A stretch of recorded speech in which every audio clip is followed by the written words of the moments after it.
ও বাবা, তুমি এটা কি করছো? তুমি কি পাগল হয়ে গেছো? এই গাড়িটা তো মিস্টার বিস্টের। যদি মিস্টার বিস্ট জানতে পারে তাহলে আমাদের উপর কেস করবে, পুলিশ ডেকে জেলে পাঠাবে। প্লিজ বাবা, গাড়িটা ভাঙো না।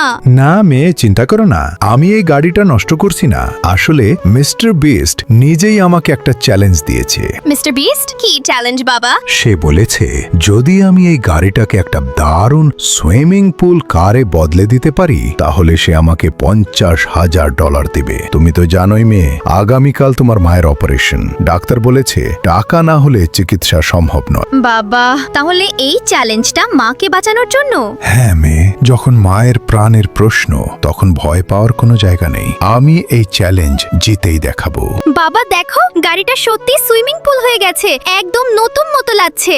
হ্যাঁ মেয়ে, এখন সব প্রস্তুত। এখন আমরা মাকে বাঁচাতে পারবো। আর যারা মিস্টার বিস্টকে ভালোবাসে কমেন্টে অবশ্যই লিখবে আই লাভ মিস্টার বিস্ট। ভিডিওটা লাইক করো, চ্যানেল সাবস্ক্রাইব করো।